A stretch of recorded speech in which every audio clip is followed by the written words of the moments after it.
Coming up on today's episode, we take a trip back in time to the year 1976 and break down the religious horror movie about the Antichrist, The Omen. This is not a human child. Make no mistake. Stay tuned.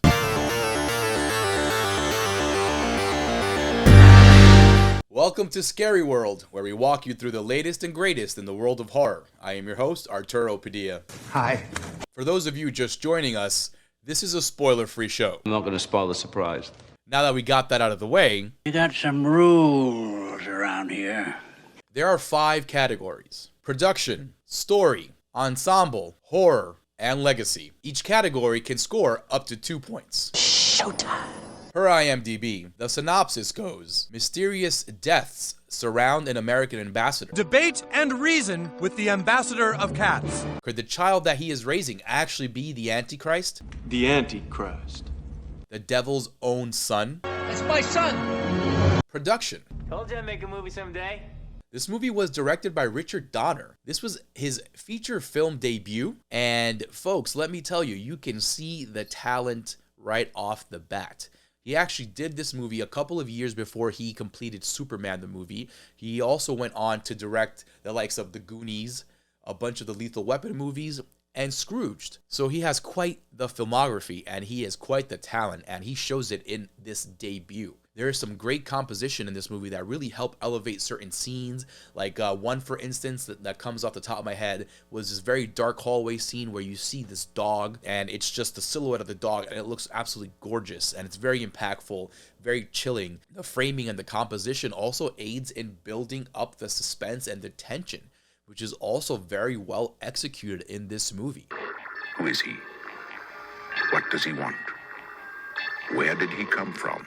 This is a slow burn of a movie, so you depend on the framing, the composition, the sound editing, the editing itself in order to piece this horror film together and in order to build the suspense and build the tension. And Richard Donner does that excellently here in his feature debut. And for that, this movie gets a very solid 2 for production. Story. Okay, what's the story? This script and the story was written by David Seltzer. Previous to this, he doesn't have much feature work under his belt, but he goes uncredited for the Willy Wonka and the Chocolate Factory movie. And he also wrote this movie called The Prophecy in 1979, which has zero to do with the actual Good Prophecy movie with Christopher Walken and that other religious horror.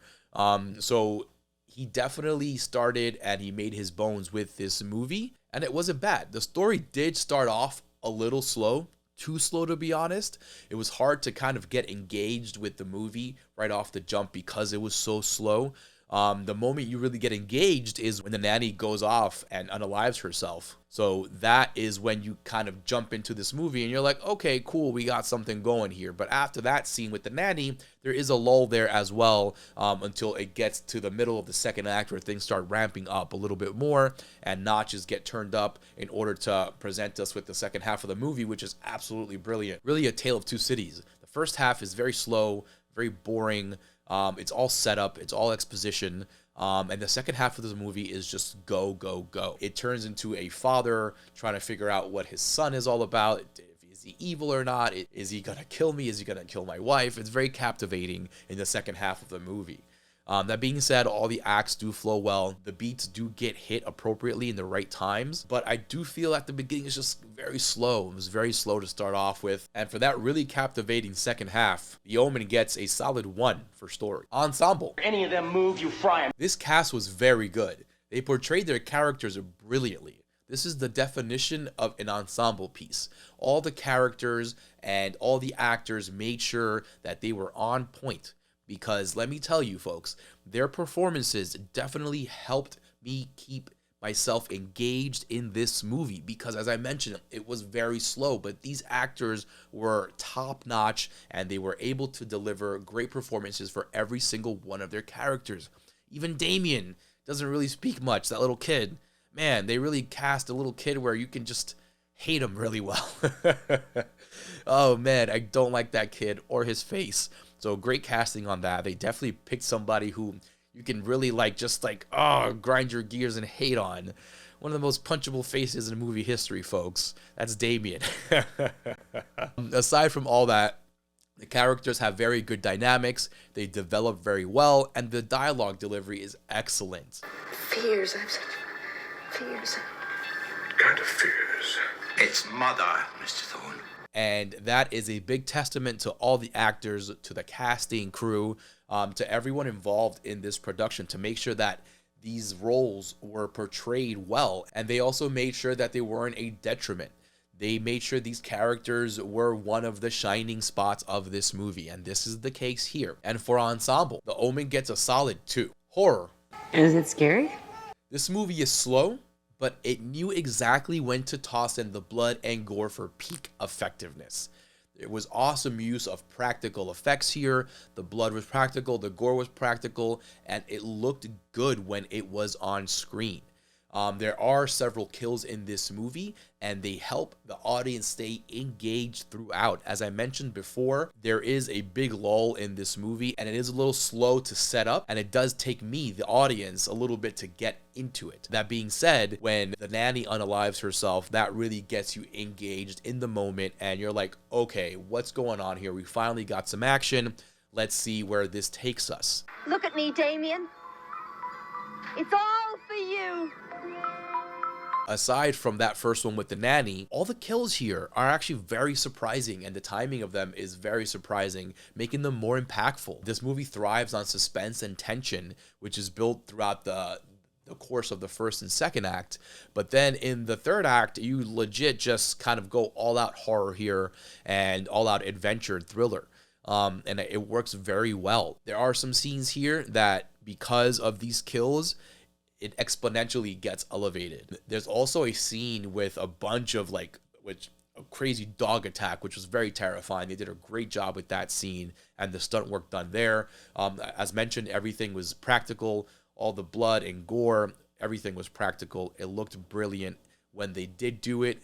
It's the mid-70s, so, temper your expectations when it comes to the practical stuff. But this movie definitely executed all that stuff very well, and the timing of all the brutality and the violence really, really helped this movie, and it really elevated the entire package at the end of the day. And for horror, this movie gets a solid 2. Legacy. What do you think? I really ended up enjoying this movie. It started off slow, but then once the gears got going and once the cogs start moving, man, this thing doesn't stop. And it gets better and better as the minutes roll along through the second act, and I am very happy to say that this movie is very good. The kills were impactful and the suspense was palpable. They did a great job with the overall execution of this movie, as I spoke about in the previous sections. One thing I do have to say that is a bit of a negative is the continuity of the story. After this one, it kind of falls apart. The legacy with this one is interesting because you would think it would leave you with something to really chew on, but it just seems that they never got a handle of the real story in order to continue it. Seems like the real story ended in the third act of the first movie in that church. The other subsequent films that came after it were drastically below the standards of the first one. And that's the problem with this overall story. The legacy is hard to continue because the story, where do you go from there? They tried different things in the other installments in the franchise, but they didn't really understand how to take this story and really make it live more. This is why I think this should have been a one and done. Sequels to this did not work out, and this is why this movie gets a big 1 for legacy, because they did not know how to continue this and unfold what could have been something kind of special in the horror genre. So to tally it up, folks, The Omen received a 2 for production, a 1 for story, a 2 for ensemble, a 2 for horror, and a 1 for legacy, bringing its final score up to 8. Folks, this movie ended up being very fun and quite the classic, especially with the end of that second half. I'm really glad that I was able to enjoy this again on a rewatch and enjoy it even more than the first time. As mentioned, the movie started off a little bit slow. The first time I did watch it, it was not captivating at all, and I kind of just tuned out a little bit. But on rewatch, this movie gets close to excellent on that second half. I just wish they would have tried to bring a little bit more action and a little bit less of the exposition in the first act. Maybe It would have sprinkled in a little bit more of the exposition throughout the second act, while we got some more action intertwined, whether that be, a dog killing somebody or Damien just looking at somebody really funny and then they just jump off a bridge or something. I don't know. But I feel they could have done a better job with the beginning of the story. I mentioned before, when things do get going, things get going. And that's why this movie is really good, because once the action starts and the thrill starts, the suspense and the tension stays there, but just keeps growing and growing. And then you add the kills into it, and you add more of the suspense and more of the action. You get a really good movie here. A movie that stands the test of time. This was made in 1976, and it is now 2024, and it is still a very good movie, and the ending is very impactful. This whole story is memorable up until you hit the sequels. And also, I really can't stand that freaking kid, man. He has one of the most punchable faces in the business. Man, did not like that kid at all. This is why that casting was so good. He was so annoying. Go check out The Omen. All of them are playing on Hulu now. The First Omen will be out in theaters this weekend. Stay tuned for the Scary World review of that on Friday. Can you tell me what time it is? And that's a wrap. Thank you for watching Scary World. Don't forget to drop a comment down below and hit the thumbs up on the video. Most importantly, do not forget to subscribe to the YouTube channel. Tell all your friends, your family, and their pets to come on down to CorpseFeed and subscribe. We have spoiler-free horror movie reviews for you guys Mondays, Wednesdays, and Fridays. And we have the official CorpseFeed podcast dropping every Tuesday. That is the one, the only, the Morgue, coming at you anywhere you get your podcast streams. Folks, go check us out on all the socials. We are there. We will see you on Friday for another episode. And remember, it's a scary world out there, but we are here to walk you through it. I just wanted to say goodbye.